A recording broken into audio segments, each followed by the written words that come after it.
পায়ে ধরে শেখ হাসিনার মাপ চাইতে হইব আসিফ মাহমুদের, সার্জিস আলমের, হাসনাত আবদুল্লার। কারণ এরা পাও ধরবো, দেখবেন এক সময় জান ভিক্ষা চাইব, তখন কিন্তু শেখ হাসিনা জান ভিক্ষা দিব না। কারণ এরা হইল এদেশের একবারে জঙ্গি। কারণ এই জঙ্গিরা এই দেশটাকে লুটপাট করে শেষ করে পালাইছে, সেটা কিন্তু শেখ হাসিনা জানে। কিন্তু শেখ হাসিনা ওদেরকে কোনোদিনও মাফ করবে না।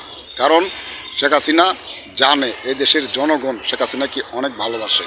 কারণ সার্জিস আলম, আসিফ মাহমুদ তারা রাজপথে নামিয়া শেখ হাসিনাকে বিদায় করছে এবং চাইছিল ওরা এই দেশটাকে ধ্বংস করে পালাইব, এবং ধ্বংস করে পালাইছে। কারণ দেশটা 100 বছরের নিচে গেছে গা। মনে রাখবেন, আপনাদেরকে কোনো দিন শেখ হাসিনা মাফ করবে না।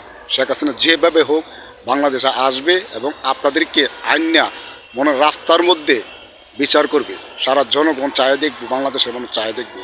কারণ আপনারা চাইতেছেন না শেখ হাসিনা আসার জন্য, কিন্তু শেখ হাসিনা আসবে যেভাবে হোক।